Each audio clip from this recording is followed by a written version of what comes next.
Carlos Finney, o apóstolo dos avivamentos, o 1792-1875. Perto da aldeia de New York Mills, no século XIX, havia uma fábrica de tecidos movida pela força das águas do rio Oriskany. Certa manhã, os operários se achavam comovidos, conversando sobre o poderoso culto da noite anterior, ocorrido no prédio da escola pública. Não muito depois de começar o ruído das máquinas, o pregador, um rapaz alto e atlético, entrou na fábrica. O poder do Espírito Santo ainda permanecia sobre ele. Os operários, ao vê-lo, sentiram a culpa de seus pecados a ponto de terem de se esforçar para poderem continuar a trabalhar. Ao passar perto de duas moças que trabalhavam juntas, uma delas, no ato de emendar um fio, foi tomada de tão forte convicção que caiu em terra chorando. Segundos depois, quase todos em volta tinham lágrimas nos olhos, e em poucos minutos o avivamento encheu todas as dependências da fábrica. O diretor, vendo que os operários não podiam trabalhar, achou que seria melhor que cuidassem da salvação da alma e mandou que parassem as máquinas. A comporta das águas foi fechada e os operários se ajuntaram em um salão do edifício. O Espírito Santo operou com grande poder e dentro de poucos dias quase todos se converteram. Disse acerca desse pregador, Carlos Finney, que depois de ter ministrado a palavra em Gouverneur, no estado de New York, não houve baile nem representação de teatro na cidade durante 6 anos. Calcula-se que durante os anos de 1857 e 1858, mais de 100.000 pessoas foram ganhas para Cristo pela obra direta e indireta de Finney. A sua autobiografia é o mais maravilhoso relato de manifestação do Espírito Santo, excetuando o livro de Atos dos Apóstolos. Abaixo das Sagradas Escrituras, alguns consideram o livro Teologia Sistemática, de sua autoria, a maior obra sobre teologia que existe. Como explicar o seu êxito tão destacado nos anais dos servos da Igreja de Cristo? Sem dúvida, era, antes de tudo, o resultado da sua profunda conversão. Nasceu de uma família descrente e se criou em um lugar onde os membros da igreja conheciam apenas a formalidade fria dos cultos. Finney era advogado.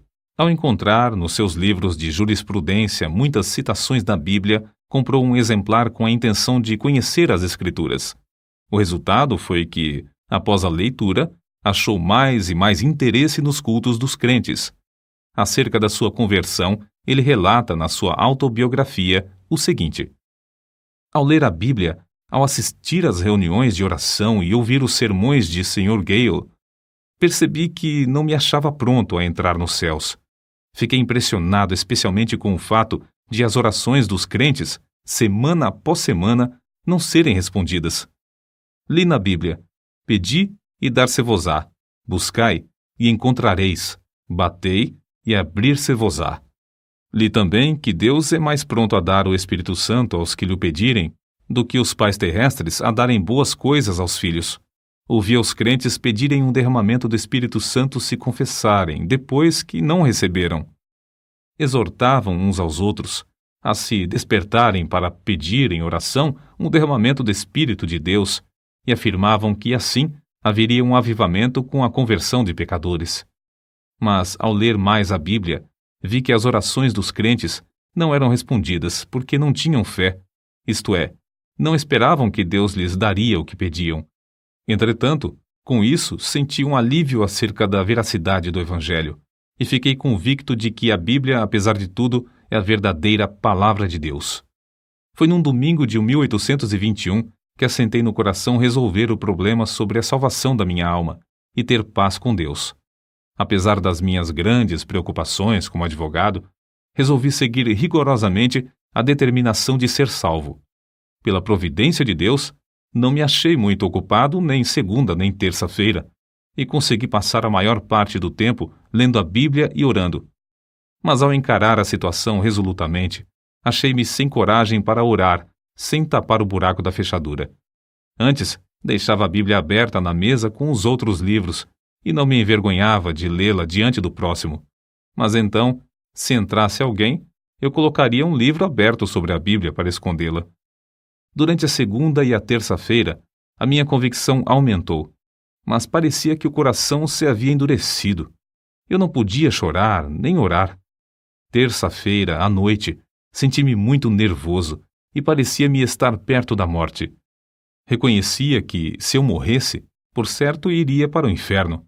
De manhã cedo, fui para o gabinete. Parecia que uma voz me perguntava: por que esperas? Não prometeste dar o coração a Deus? O que experimentas fazer? Alcançar a justificação pelas obras? Foi então que vi claramente, como qualquer vez depois, a realidade e a plenitude da propiciação de Cristo.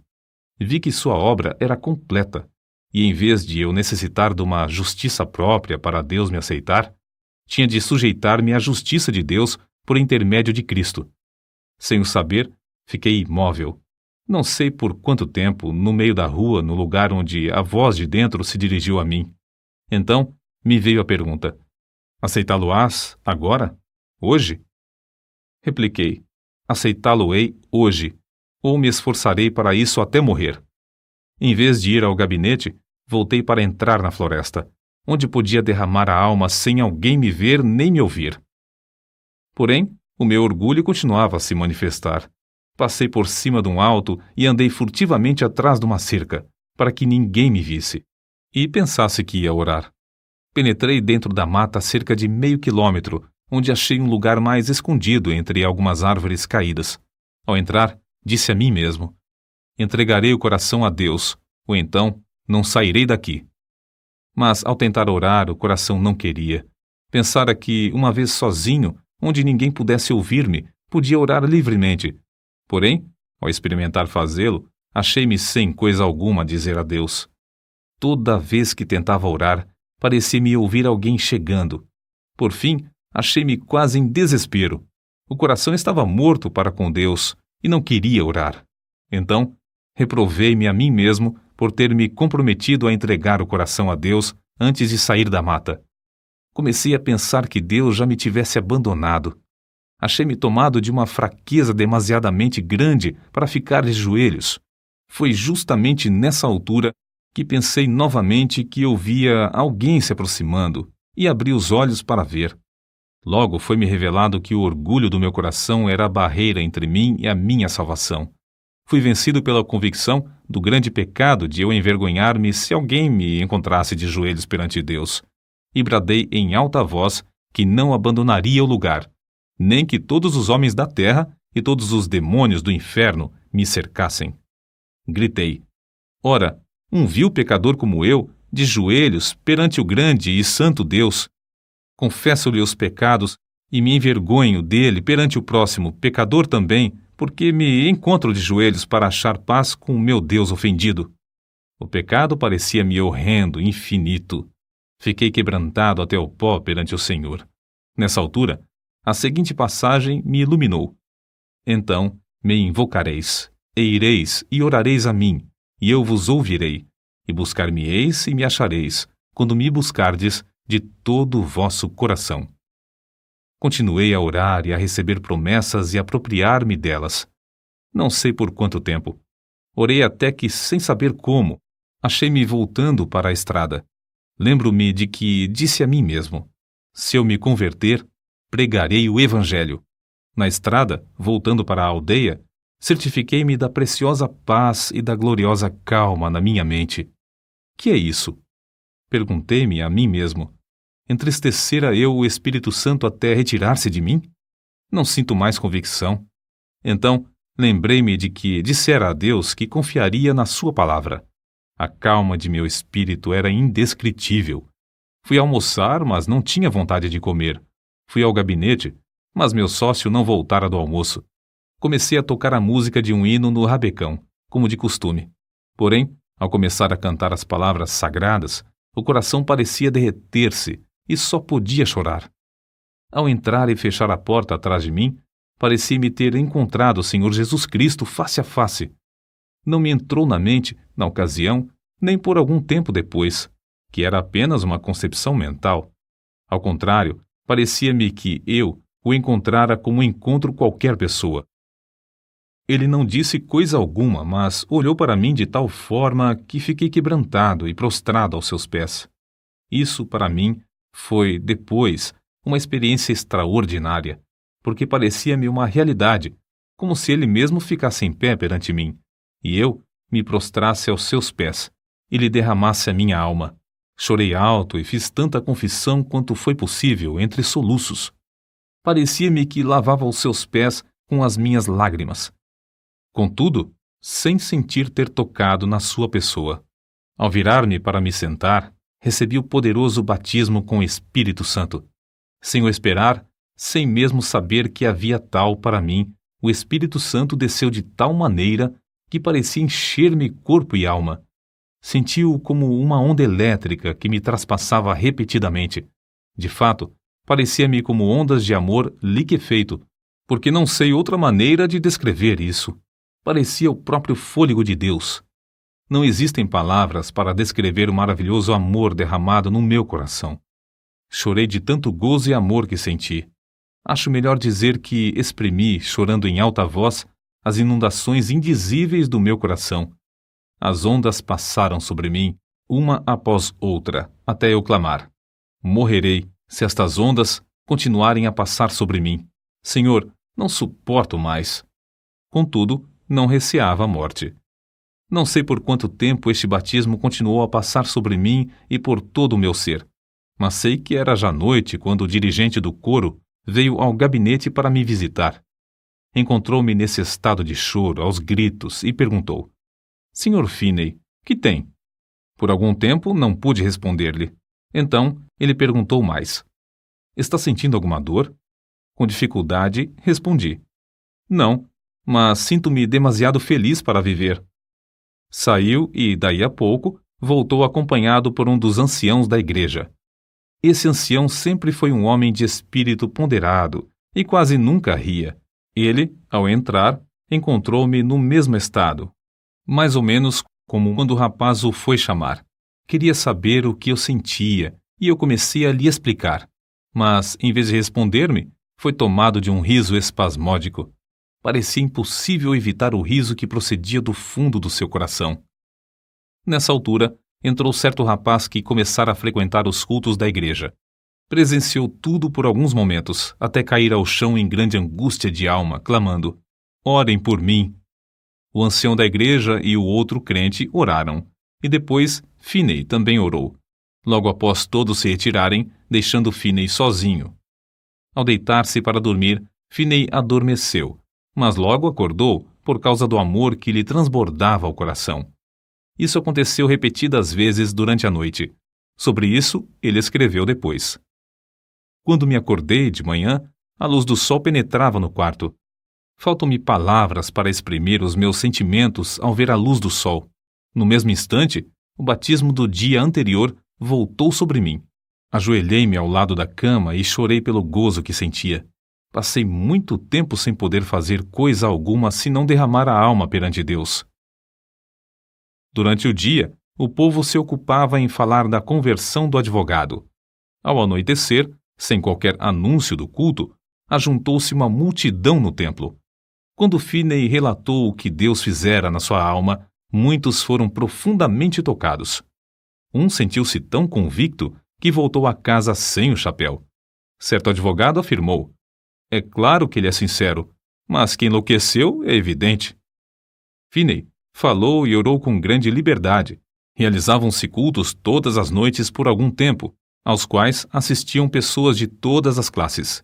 Esse grande avivamento espalhou-se para muitos lugares em redor. Finney continuou: Por 8 dias, depois da sua conversão, o meu coração permanecia tão cheio que não sentia desejo de comer nem de dormir. Parecia-me que tinha um manjar para comer que o mundo não conhecia. Não sentia necessidade de alimentar-me nem de dormir. Por fim, cheguei a ver que devia comer como de costume e dormir quanto fosse possível. Grande poder acompanhava a palavra de Deus. Todos os dias, admirava-me ao notar como poucas palavras, dirigidas a uma pessoa, traspassavam-lhe o coração como uma seta. Não demorei muito em ir visitar meu pai. Ele não era salvo, O único membro da família que fizera a profissão de religião era meu irmão mais novo. Meu pai encontrou-me no portão e me perguntou: "Como tem passado, Carlos?" Respondi-lhe: "Bem, meu pai, tanto no corpo como na alma. Meu pai, o senhor já é idoso. Todos os seus filhos estão crescidos e casados, e nunca ouvi alguém orar na sua casa." Ele baixou a cabeça e começou a chorar, dizendo: "É verdade, Carlos. Entre e você mesmo ore." Entramos e oramos. Meus pais ficaram comovidos e, não muito depois, converteram-se. Se a minha mãe tinha qualquer esperança antes, ninguém o sabia. Assim, esse advogado, Carlos G. Finney, perdeu todo o gosto pela sua profissão e se tornou um dos mais famosos pregadores do Evangelho. Acerca de seu método de trabalhar, ele escreveu: "Dei grande ênfase à oração como indispensável, se realmente queríamos um avivamento. Esforçava-me por ensinar a propiciação de Jesus Cristo, sua divindade, sua missão divina, sua vida perfeita, sua morte vicária, sua ressurreição, a necessidade de arrependimento e de fé, a justificação pela fé e outras doutrinas que se tornaram vivas pelo poder do Espírito Santo. Os meios empregados eram simplesmente pregação, cultos de oração, muita oração em secreto, intensivo evangelismo pessoal e cultos para a instrução dos interessados. Eu tinha o costume de passar muito tempo orando. Acho que, às vezes, orava realmente sem cessar. Achei também grande proveito em observar frequentemente dias inteiros de jejum em secreto. Em tais dias, para ficar inteiramente sozinho com Deus, eu entrava na mata ou me fechava dentro do templo. Vê-se no seguinte relato a maneira como Finney e seu companheiro de oração, o irmão Nash, bombardeavam os céus com as suas intercessões. Quase 1 quilômetro distante da residência do Sr. S., morava certo adepto do universalismo. Nos seus preconceitos religiosos, recusava-se a assistir aos cultos. Certa vez, o irmão Nash, que se hospedava comigo na casa do Sr. S., retirou-se para dentro da mata para lutar em oração, sozinho, bem cedo de madrugada, conforme seu costume. A atmosfera era tal nessa ocasião que se ouvia qualquer som de longe. O universalista, ao levantar-se de madrugada, saiu de casa e ouviu a voz de quem orava e, apesar de não compreender muitas das palavras, reconheceu quem orava. E isso traspassou-lhe o coração como uma flecha. Sentiu a realidade da religião como nunca. A flecha permanecia, e ele achou alívio somente crendo em Cristo. Acerca do espírito de oração, Finney afirmou que era coisa comum nesses avivamentos os recém-convertidos se acharem tomados pelo desejo de orar noites inteiras até lhes faltarem as forças físicas. O Espírito Santo constrangia grandemente o coração dos crentes, que sentiam constantemente a responsabilidade pela salvação das almas imortais. A solenidade da mente se manifestava no cuidado com que falavam e se comportavam. Era muito comum encontrar crentes juntos, caídos de joelhos em oração, em vez de ocupados em palestras. Em certo tempo, quando as nuvens de perseguição enegreciam cada vez mais, Finney, como era seu costume, sob tais circunstâncias, sentia-se dirigido a dissipá-las, orando. Em vez de falar pública ou particularmente acerca das acusações, ele orava. Acerca da sua experiência, escreveu: "Eu olhava para Deus com grande anelo, dia após dia, rogando que ele me mostrasse o plano a seguir e a graça para suportar a borrasca. O Senhor mostrou-me, em uma visão, o que eu tinha de enfrentar. Ele chegou-se tão perto de mim, enquanto eu orava, que a minha carne literalmente estremecia sobre os ossos. Eu tremia da cabeça aos pés, sob o pleno conhecimento da presença de Deus." Acrescentamos mais um exemplo, tirado da sua autobiografia, que mostra a maneira com que o Espírito Santo operava em sua pregação. "Ao chegar na hora anunciada para iniciar o culto, achei o prédio da escola repleto, por isso tive de ficar em pé perto da entrada. Cantamos um hino, isto é, o povo pretendia cantar. Entretanto, Eles não tinham o costume de cantar os hinos de Deus e cada um desentoava à sua própria maneira. Não podia conter-me. Lancei-me de joelhos e comecei a orar. O Senhor abriu as janelas dos céus, derramou o espírito de oração e entreguei-me de toda a alma a orar. Não escolheram um texto, mas logo ao levantar-me dos joelhos, eu disse: Levantai-vos, saí deste lugar, porque o Senhor há de destruir a cidade. Acrescentei que havia 2 homens, um se chamava Abraão e outro Ló. Contei-lhes como Ló se mudara para Sodoma. O lugar era excessivamente corrupto. Deus resolveu destruir a cidade e Abraão orou por Sodoma. Mas os anjos acharam somente um justo lá. Era Ló. Os anjos disseram: Tens alguém mais aqui? Teu genro e teus filhos e tuas filhas e todos quantos tens nessa cidade, tira-os fora deste lugar, porque nós vamos destruir este lugar, porque o seu clamor tem engrossado diante da face do Senhor, e o Senhor nos enviou a destruí-lo. Ao relatar estas coisas, os ouvintes se mostraram irados a ponto de me açoitarem. Nessa altura, deixei de pregar e lhes expliquei que compreendera que nunca se realizara culto ali e que eu tinha o direito de, assim, considerá-los corruptos. Salientei isso com mais e mais ênfase e com o coração cheio de amor, até não poder mais conter-me. Depois de eu assim falar, cerca de 15 minutos, parecia ter vindo sobre os ouvintes uma tremenda solenidade, os quais começaram a cair ao chão, clamando e pedindo misericórdia. Se eu tivesse tido uma espada em cada mão, não os poderia derrubar tão depressa como caíram. De fato, 2 minutos depois de os ouvintes sentirem o choque do Espírito vir sobre eles, quase todos estavam ou caídos de joelhos ou prostrados ao chão. Todos os que podiam falar de qualquer maneira oravam por si mesmos. Tive de deixar de pregar porque os ouvintes não prestavam mais atenção. Vi o ancião que me convidara para pregar sentado no meio do salão, olhando em redor, estupefato. Gritei bem alto para ele ouvir, apesar da balbúrdia, pedindo-lhe que orasse.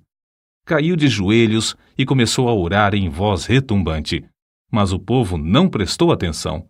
Gritei: Vós não estáis ainda no inferno. Quero dirigir-vos a Cristo. O coração transbordava de gozo ao presenciar tal cena. Quando pude dominar os meus sentimentos, virei-me para um rapaz que estava perto de mim. Consegui atrair a sua atenção e preguei a Cristo, em voz bem alta, ao seu ouvido. Logo, ao olhar para a cruz de Cristo, ele acalmou-se por um pouco e então rompeu em oração pelos outros. Depois, fiz o mesmo com um outro, depois com mais outro e continuei assim, tratando com eles até a hora do culto da noite, na aldeia. Deixei o ancião que me convidara a pregar para continuar a obra com os que oravam. Ao voltar, havia tantos clamando a Deus que não pudemos encerrar a reunião, que continuou o resto da noite. Ao amanhecer o dia, alguns ainda permaneciam com a alma ferida. Não se podiam levantar e, para dar lugar às aulas, foi necessário levá-los a uma residência não muito distante. De tarde mandaram chamar-me porque ainda não findara o culto. Só nesta ocasião cheguei a saber a razão de o auditório agastar-se da mensagem. Aquele lugar cognominava-se Sodoma, e havia somente um homem piedoso lá, a quem o povo tratava de Ló. Era o ancião que me convidara a pregar. Depois de já velho, Finney escreveu acerca do que o Senhor fez em Sodoma. Embora esse avivamento caísse tão repentinamente sobre eles, era tão empolgante ver que as conversões eram profundas e a obra permanente e genuína. Nunca ouvi falar em qualquer repercussão desfavorável. Não foi só na América do Norte que Finney viu o Espírito Santo cair e abater os ouvintes em terra. Na Inglaterra, durante os 9 meses de evangelização que Finney promoveu lá, multidões também se prostraram enquanto ele pregava. Em certa ocasião, mais de 2.000 de uma vez. Alguns pregadores confiam na instrução e ignoram a obra do Espírito Santo. Outros, com razão, rejeitam tal ministério infrutífero e sem graça. Oram a Deus para que o Espírito Santo tome a direção e alegram-se no grande progresso da obra de Deus. Mas ainda outros, como Finney, Dedicam-se a buscar o poder do Espírito Santo sem desprezar a arma de instrução e veem resultados incrivelmente mais vastos. Durante os anos de 1851 a 1866, Finney foi diretor do Oberlin College e ensinou a um total de 20.000 estudantes.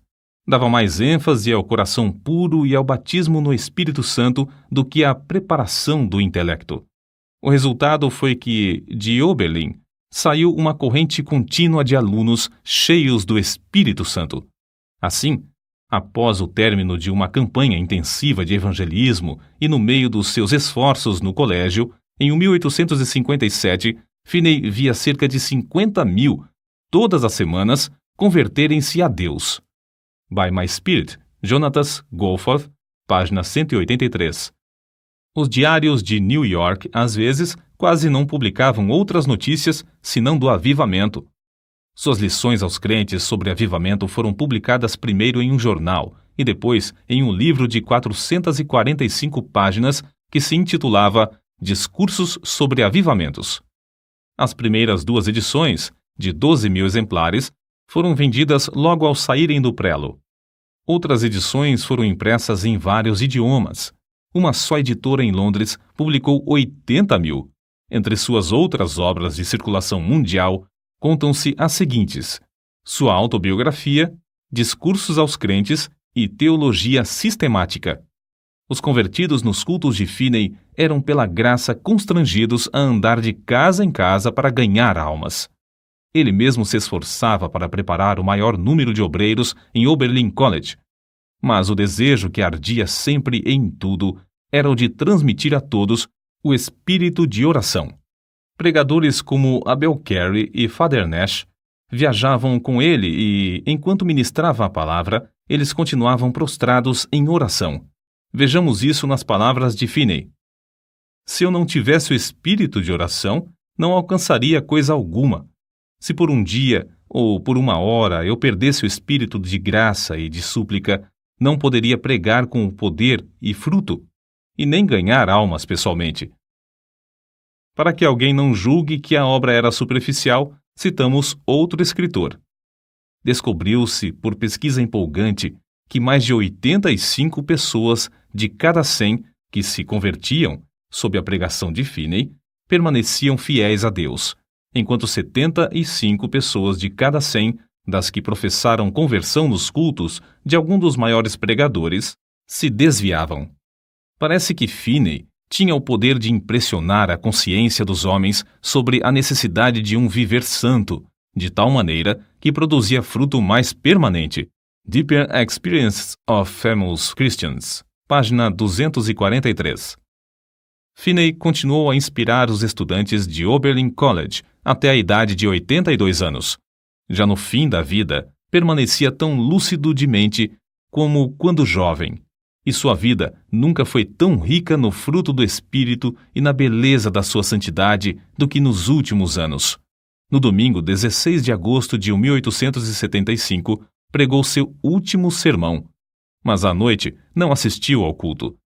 Ao ouvir os crentes cantarem Jesus, Lover of My Soul, Let Me to Thy Bosom Fly, saiu até o portão da frente da casa e com estes que tanto amava, cantou na terra pela última vez. Acordou à meia-noite sofrendo dores lancinantes no coração. Sofrera assim muitas vezes durante a sua vida. Semeara as sementes de avivamento e as regara com lágrimas. Todas as vezes que recebia o fogo da mão de Deus, era com sofrimento.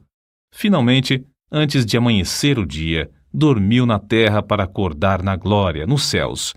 Faltavam-lhe apenas 13 dias para completar 83 anos de vida aqui na terra.